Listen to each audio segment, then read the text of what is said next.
জিলহজ মাসের প্রথম 10 দিনের কয়টা আমল বললাম? 15টা। কয়টা আমল? 1 নাম্বার তওবা ইস্তেগফার করা, 2 নাম্বার 9 দিন রোজা রাখা, 3 নাম্বার বিশেষভাবে 9 তারিখের রোজা রাখা, 4 নাম্বার চুল নখ গুফ এগুলা জিলহজ মাসের সময় আসার আগেই কেটে ফেলা, আবার কুরবানি পর্যন্ত না কাটা। 5 নাম্বার বেশি বেশি জিকির আজকার করা, ঠিক আছে নি? বেশি বেশি অধিক পরিমাণে জিকির করা। 6 নাম্বার বেশি নেক আমল করা। 7 নাম্বার নেক আমলের প্রতি যত্নবান হওয়া। 8 নাম্বার হজ করা। 9 নাম্বার কুরবানি করা। 10 নাম্বার আপনার ভালো কাজের প্রতিযোগিতা করা। 13 নাম্বার তাকবীর তাহরিদ তাহমিদ তাহলিল বলা। 14 নাম্বার আপনার আল্লাহর কাছে বেশি বেশি দোয়া করা। 15 নাম্বার ঈদের নামাজ আদায় করা। জিলহজ মাসের প্রথম 9 দিন পুরা 9 দিনই রোজা রাখা। প্রথম 9 দিনের পুরা 9 দিনই কি রোজা রাখা মুস্তাহাব। যারা পারেন এই পুরা 9 দিন রোজা রাখবেন, যদিও এটা ওয়াজিব করেন নাই, সুন্নতে মুআক্কাদার তাকিদে নিয়ে যান নাই, রুখসত রাখছেন, সুযোগ রাখছেন উম্মতের জন্য। বাকি যাদের সমর্থ আছে, শক্তি আছে, এই 9 দিন রোজা রাখবেন। ফজিলত কি? রাসূল করিম সাল্লাল্লাহু তাআলা আলাইহি সাল্লাম বলেন, আবু দাউদ শরীফের হাদিস, যে আপনার হযরতে হাফসা রাদিয়াল্লাহু তাআলা আনহা থেকে বর্ণিত আছে, আবু দাউদ শরীফে বর্ণিত আছে, রাসূলুল্লাহ সাল্লাল্লাহু আলাইহি ওয়াসাল্লাম ব্যাপারে বলেন, নবীজি 4টা কাজ কখনোই ছাড়তেন না। কয়টা কাজ? এর মধ্যে হইল আপনার মুহররমের রোজা, 2 নাম্বার জিলহজ মাসের প্রথম 10 দিন 9 দিনের রোজা। প্রথম কয় দিনের? ঈদের দিন তো আর রোজা রাখা যাবে না, প্রথম 9 দিনের রোজা। তৃতীয়ত আইয়ামে বীজের রোজা, প্রতি মাসে আরবি 13, 14, 15, আরবি মাসের 13, 14, 15 তারিখ এই 3 দিন রোজা রাখা, এটাকে শরীয়তের পরিভাষায় বলা হয় আইয়ামে বীজ। তাহলে মুহররমের রোজা রাখা, জিলহজের প্রথম 9 দিনের রোজা রাখা, আইয়ামে বীজের 3 দিনের রোজা রাখা প্রতি মাসে। আর 4 নাম্বার আমল হলো ফজরের আগে 2 রাকাত সুন্নত করিনি আমরা। ও নবীজি এই 4টা আমল জীবনে কখনোই কি করেন নাই? ছাড়েন নাই। 3 নাম্বার আমল জিলহজ মাসের কমসে কম 9 তারিখের রোজা রাখা। কয় তারিখের রোজা রাখা? 9 তারিখের রোজা রাখা। বাকি একটা ইখতিলাফ আছে আমাদের কাছে, আহলে হাদিস সম্প্রদায় সহ অনেকে একটা ইখতিলাফ করে থাকেন, রোজাটা কি আসলে 8 তারিখে আরাফার দিনের রোজা নাকি 9 তারিখের রোজা। এখানে বহুত আলোচনা আছে, মুহাদ্দিসিনে কেরামের কথা আছে, দলিল আছে, আদিল্লা আছে। বাকি সবচেয়ে সহজ হইল আপনি যদি 9 দিন রোজা রেখে দেন তাহলে আর কোনো ইখতিলাফের সুযোগ নাই। আপনি 8 তারিখে রোজা রাখা হইলো, যারা 8 তারিখের পক্ষে দলিল দেন তাদেরটাও মানা হইলো, আপনি 9 তারিখের পক্ষে যাদের দলিল তাদেরটাও কি হয়ে গেল। এই জন্য আমরা চেষ্টা করব পুরা 9 দিন কি করব আমরা রোজা রাখবো, তাহলে আর নিজেদের মধ্যে কোনো গুতাগুতি আর দলাদলি থাকবে না ইনশাআল্লাহ। আচ্ছা, তাহলে 9 তারিখের রোজা রাখা। ওই রোজার কেমন ফজিলত তিরমিজি শরীফের মধ্যে আসছে, রাসূল পাক সাল্লাল্লাহু তাআলা আলাইহি ওয়াসাল্লাম ফরমান যে আমি আল্লাহর কাছে আশাবাদী 9 তারিখের রোজার মাধ্যমে আল্লাহ পাক অতীতের এবং সামনের 1 বছরের গুনাহ কি করে দিবেন? মাফ করে দিবেন। মুহাদ্দিসিনে কেরাম বলেন, সামনের গুনাহ মাফ দ্বারা উদ্দেশ্য কি? অতীতের গুনাহ তো আপনি গুনাহ করেছেন, আমি গুনাহ করেছি, আল্লাহ মাফ করবেন, ঠিক আছে। সামনে তো আমি জীবিতই আছি না নাই সেটাই তো নিশ্চিত না, তাহলে গুনাহ মাফের দ্বারা কি উদ্দেশ্য? মুহাদ্দিসিনে কেরাম তার ব্যাখ্যায়, হাদিসের ব্যাখ্যায় লেখেন, সামনের গুনাহ মাফ দ্বারা উদ্দেশ্য হলো আল্লাহ পাক রব্বুল আলামিন কেমন জানি আপনি আল্লাহর থেকে রোজা রাখার মাধ্যমে আরেক বছরের হায়াত কি করে নিলেন? নিশ্চিত করে নিলেন, ঠিক আছে। আপনি রোজা রাখলেন মানে সামনে 1 বছরের গুনাহ মাফ। গুনাহ মাফ মানে গুনাহ করার জন্য তাকে জীবিত থাকতে হবে। আপনি কেমন জানি আল্লাহর থেকে আরেক বছরের হায়াত কি করে নিলেন? অটোমেটিকলি নিয়ে নিলেন। তাহলে 3 নাম্বার আমল আরাফার 9 তারিখের কি রাখা? রোজা রাখা। তাহলে জিলহজ মাসের 1 নাম্বার আমল হলো তওবা ইস্তেগফার করা। 2 নাম্বার আমল পুরা 9 দিন রোজা রাখা মুস্তাহাব। 3 নাম্বার আমল 9 তারিখের রোজা রাখা। 4 নাম্বার, যারা এই হাদিসটা 2 ভাবে বর্ণিত হয়েছে। 4 নাম্বার যে হাদিস, এক হইল যারা কুরবানি দিবেন তারা জিলহজ মাসের চাঁদ ওঠার পর থেকে কুরবানির আগ পর্যন্ত চুল নখ গুফ আপনার শরীরের কোনো পশম না কাটা।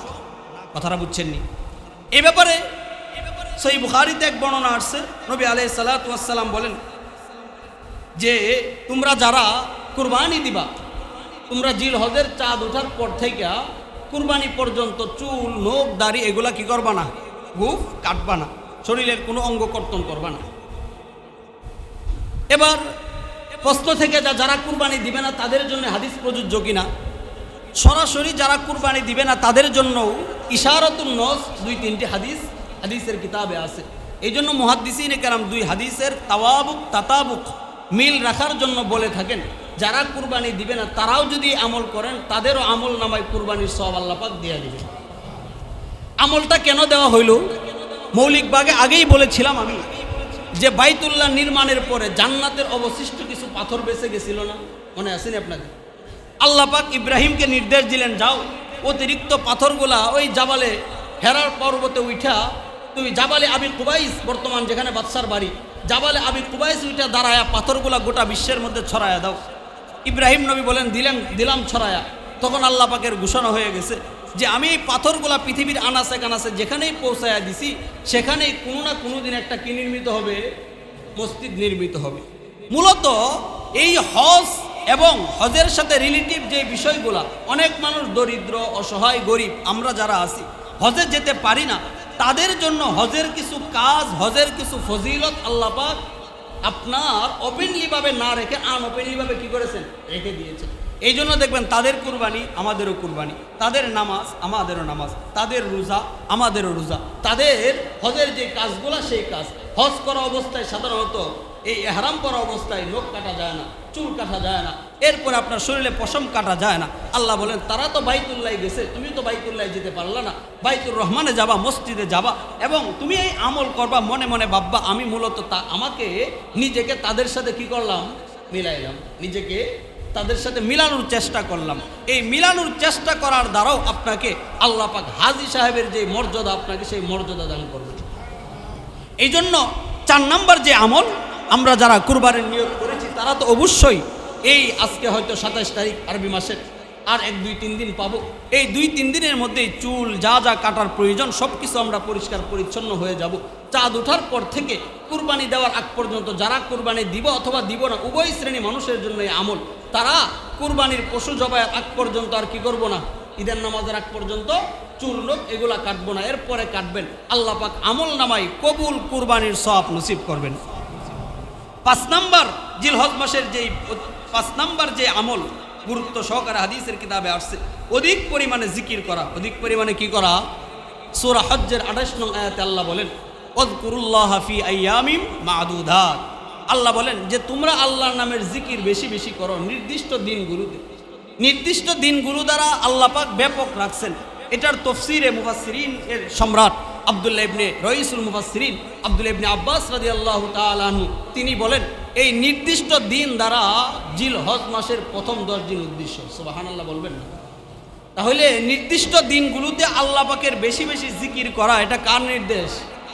এই জন্য আমরা এই আরাফার জিলহজ মাসের প্রথম 10 দিন আর 1-2 দিনের পর থেকে নিয়মিত প্রতিদিন সুবহানাল্লাহ, আলহামদুলিল্লাহ, আল্লাহু আকবার, লা ইলাহা ইল্লাল্লাহ বেশি বেশি পড়ব তো ইনশাআল্লাহ।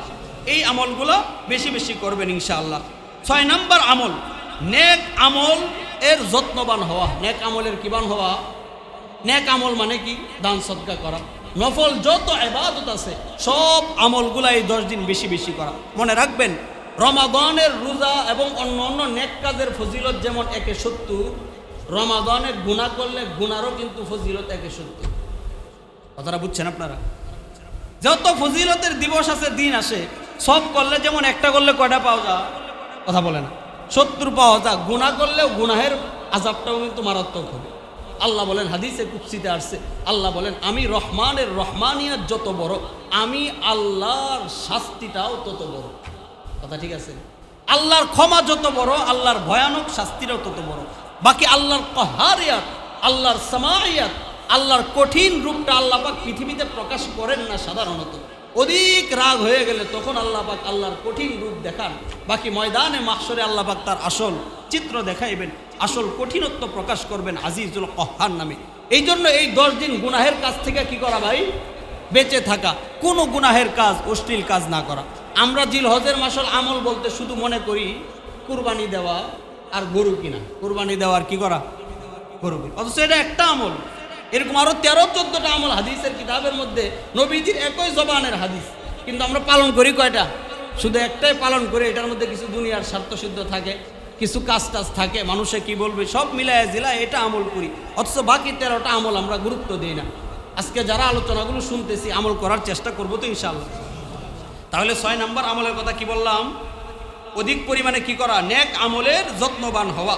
কারণ হাদিসে কুদসিতে আসছে সহিহ বুখারীতে, হাদিসে কুদসি কাকে বলা হয়? যেটার বাপ প্রকাশ করেন আল্লাহ, নবীজির জবান দিয়া প্রকাশ করেন। বাপ হইল আল্লাহ।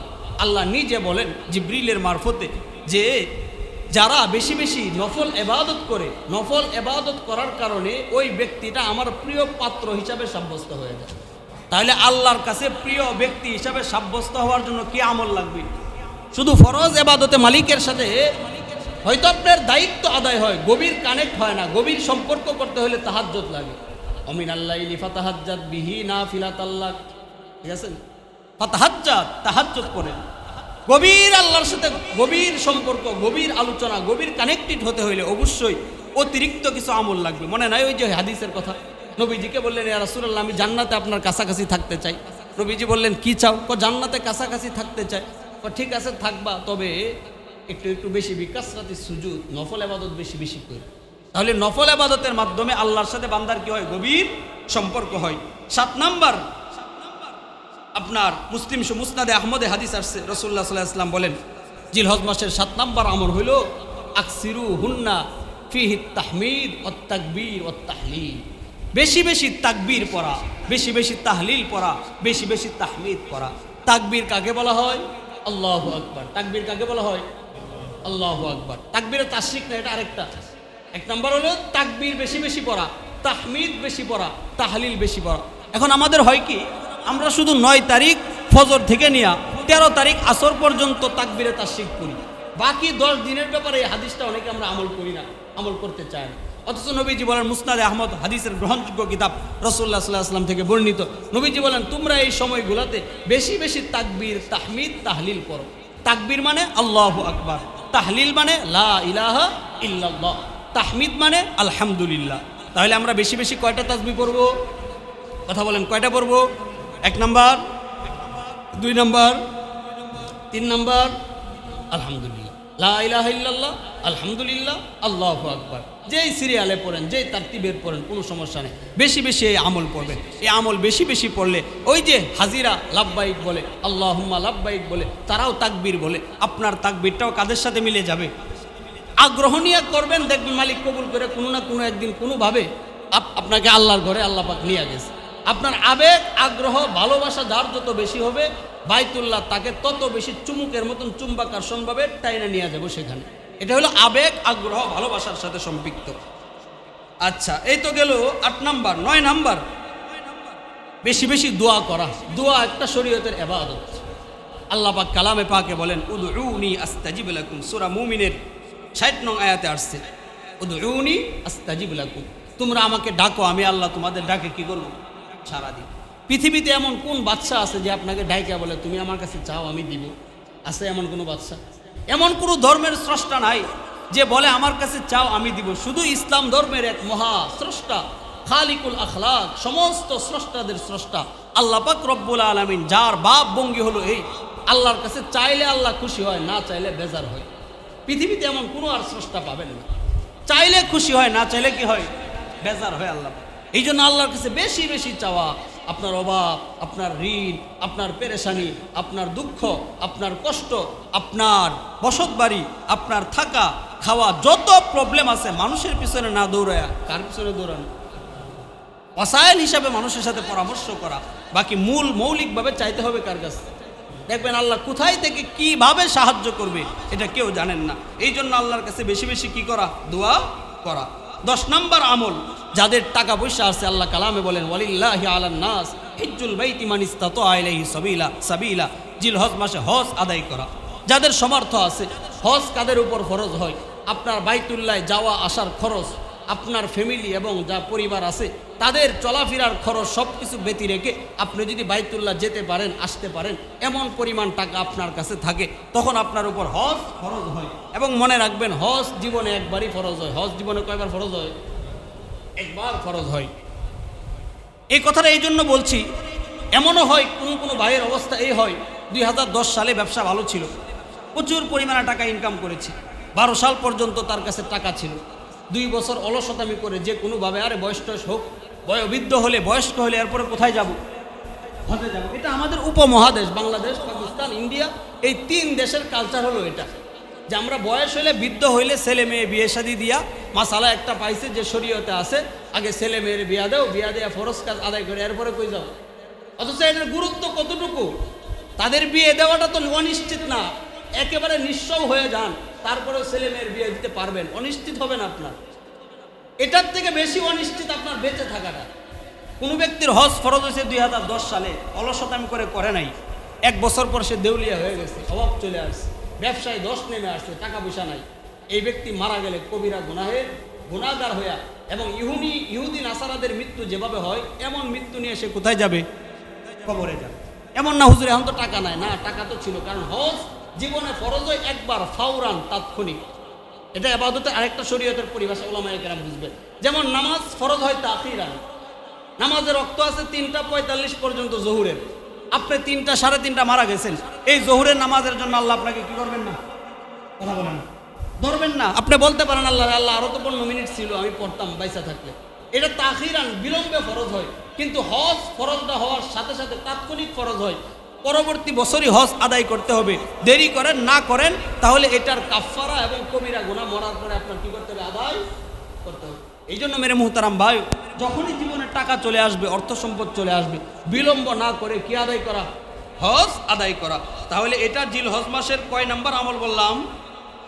10 নাম্বার আমল। বেশি কি করা? হজ ফরজ হয়ে থাকলে হজ আদায় করা। হজ করলে কেমন সওয়াব?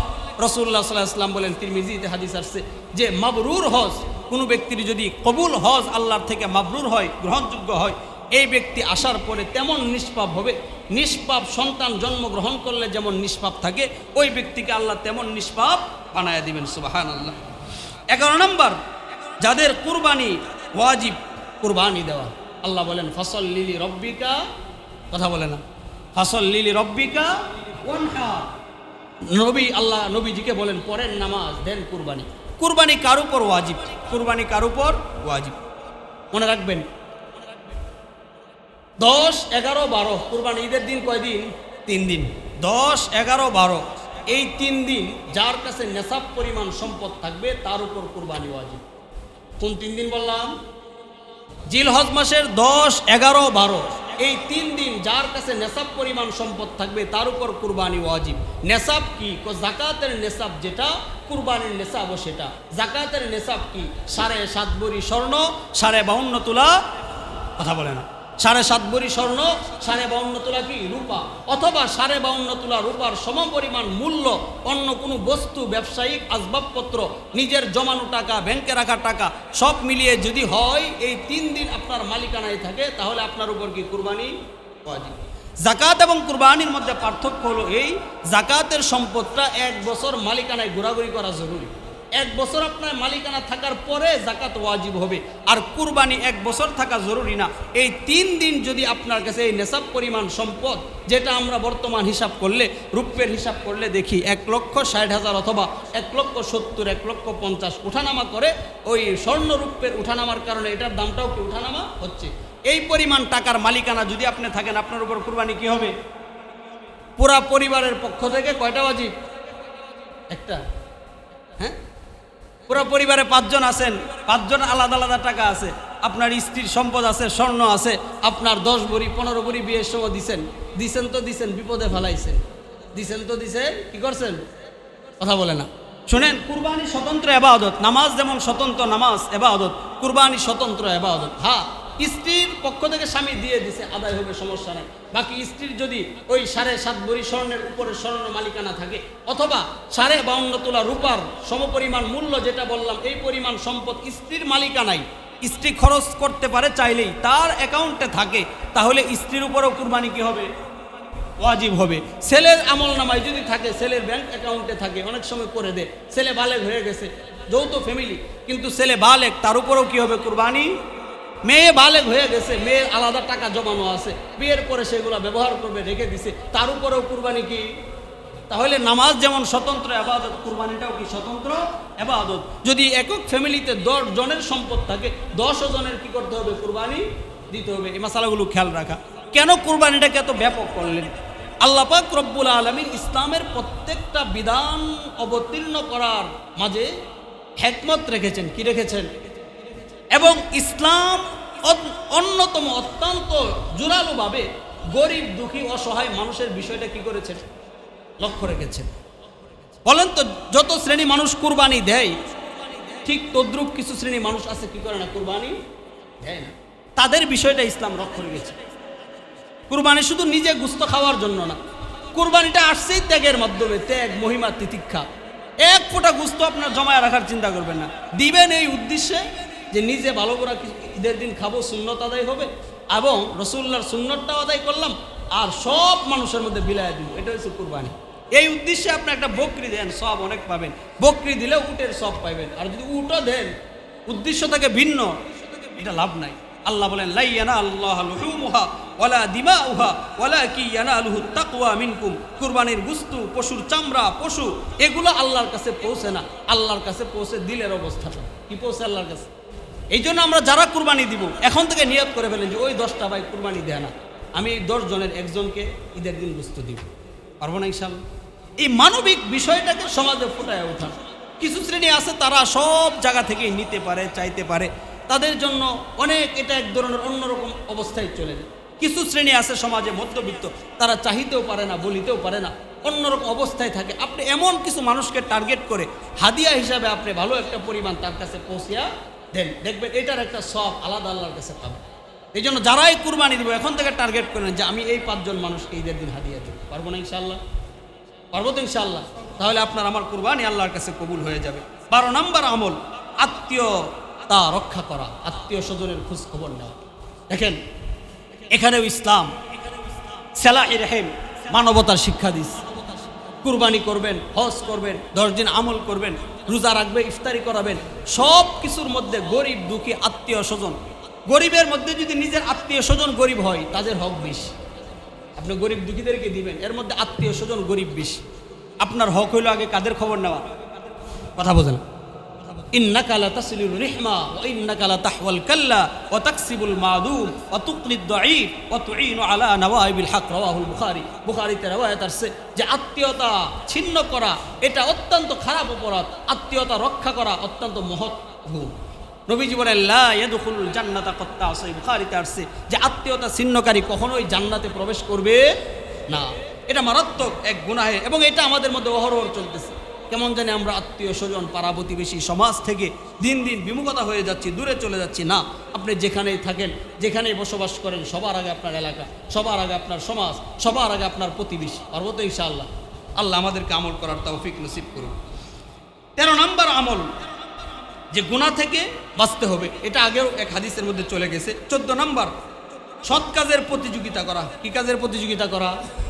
আল্লাহ পাক সূরা বাকারার 148 নং আয়াতে বলেন, ওয়াসারিউ ইলা মাগফিরাতিম মির রাব্বিকুম ওয়া জান্নাতিন আরদুহাস সামাওয়াতু ওয়াল আরদ। যে তোমরা জিলহজ মাসের প্রথম 10 দিন না, সব সময় নেক কাজের, ভালো কাজের একে অপর থেকে প্রতিযোগিতা করো। অপরে 500 দান করছে, আমি 1000 দান করব। অপরে রোজা 2টা রাখছে, আমি 3টা রাখবো। ভালো কাজের মধ্যে ঈর্ষা করা জায়েজ আছে। অপরে বাড়ি করছে, আমারও করতে হবে, গাড়ি করছে, আমার করতে হবে, এগুলার প্রতিযোগিতা না। আল্লাহ বলেন, ওয়াসারিউ ইলা মাগফিরা মির রাব্বিকুম ওয়া জান্নাতিন আরদুহা। জান্নাত কিভাবে পাইতে পারো এটা নিয়ে অপরে একে অপরের কি করো, প্রতিযোগিতা করো। এই জন্য বেশি বেশি এই 10 দিন আমল নিয়ে প্রতিযোগিতা করবেন। আপনারা রোজা রাখবেন, বিশেষ করে এই আমলটা কিন্তু জরুরি যে 9টা রোজা অবশ্যই আমরা কি করব, রাখার চেষ্টা করবো ইনশাআল্লাহ। 15 নম্বর, ঈদের নামাজ আদায় করা। জিলহজ মাসের 10 দিনের অন্যতম আরেকটা আমল কি, কোনো কারণে যত পেরেশানি থাকুক ঈদের নামাজ বাদ না দেওয়া। ঈদের নামাজ জামাতের সহিত সুযোগ থাকলে খোলা ময়দানে ঈদের নামাজ আদায় করা, এটা রাসূলুল্লাহ সাল্লাল্লাহু আলাইহি ওয়াসাল্লামের সুন্নত। তাহলে জিলহজ মাসের প্রথম 10 দিনের কয়টা আমল বললাম? 15টা। কয়টা আমল? 1 নাম্বার তওবা ইস্তেগফার করা, 2 নাম্বার 9 দিন রোজা রাখা, 3 নাম্বার বিশেষভাবে 9 তারিখের রোজা রাখা, 4 নাম্বার চুল, নখ, গুফ এগুলা জিলহজ মাসের সময় আসার আগেই কেটে ফেলা, আবার কুরবানি পর্যন্ত না কাটা। 5 নাম্বার বেশি বেশি জিকির আজকার করা, ঠিক আছে নি? বেশি বেশি অধিক পরিমাণে জিকির করা। 6 নাম্বার বেশি নেক আমল করা। 7 নাম্বার নেক আমলের প্রতি যত্নবান হওয়া। 8 নাম্বার হজ করা। 9 নাম্বার কুরবানি করা। 10 নাম্বার আপনার ভালো কাজের প্রতিযোগিতা করা। 13 নাম্বার তাকবীর, তাহরিদ, তাহমিদ, তাহলিল বলা। 14 নাম্বার আপনার আল্লাহর কাছে বেশি বেশি দোয়া করা। 15 নাম্বার ঈদের নামাজ আদায় করা। তাকবীর তাহলিলের ক্ষেত্রে আরেকটি যে মাসালা সেটা হলো 9 তারিখ জিলহজ মাসের 9 তারিখ ফজরের পর থেকে 13 তারিখ আসর পর্যন্ত মোট 23 ওয়াক্ত নামাজ। কত ওয়াক্ত নামাজ? মোট 23 ওয়াক্ত নামাজ প্রত্যেক বালেগ পুরুষ মহিলা যুবকের উপর ওয়াজিব আপনার তাকবীরে তাশরিক করা। তাকবীরে তাশরিক পারেননি আপনারা? কে পারেন? হ্যাঁ বলেন, আল্লাহু আকবার, আল্লাহু আকবার, লা ইলাহা ইল্লাল্লাহু, আল্লাহু আকবার, আল্লাহু আকবার, ওয়ালিল্লাহিল হামদ। এটা পড়া ওয়াজিব, ফরজ নামাজ হোক একাকী নামাজ হোক, এটা 23 ওয়াক্ত নামাজ পড়তেই হবে। এটা আমরা খেয়াল রাখবো। এবং কুরবানির ক্ষেত্রে অবশ্যই কুরবানি যারা দিব নিয়ত করেছি, আপনার অবশ্যই অংশীদারিত্ব যারা থাকবে তাদের বিষয়টা লক্ষ্য রাখা। যদি এমন হয় যে অংশীদার ভালো পাচ্ছেন না, আপনার খাসি কুরবানি দেন। কিন্তু আমাদের গরুর প্রতি এমন প্রবণতা সৃষ্টি হয়েছে যে অসৎ খারাপ মানুষের সাথেও ভাগী হব, অংশীদার হব, তারপরেও নিজে একটা ছাগল কুরবানি দিতে চায় না। এই জন্য এই বিষয়গুলো লক্ষ্য রাখবেন। হালাল ইনকামের হালাল টাকার মাধ্যমে কুরবানি দেওয়ার চেষ্টা করুন। যেহেতু আল্লাহর জন্যই দিচ্ছি, অতএব সব বিষয়গুলো যেন পুঙ্খানুপুঙ্খানুভাবে কি হয়, আদায় হয়। আল্লাহ পাক রব্বুল আলামিন আমাদেরকে এই জিলহজ মাসের এই মৌলিক 15টি আমল প্রত্যেককে আমল করার তৌফিক দান করুক। নাসরুম মিনাল্লাহ ওয়া ফাতহুন করিব।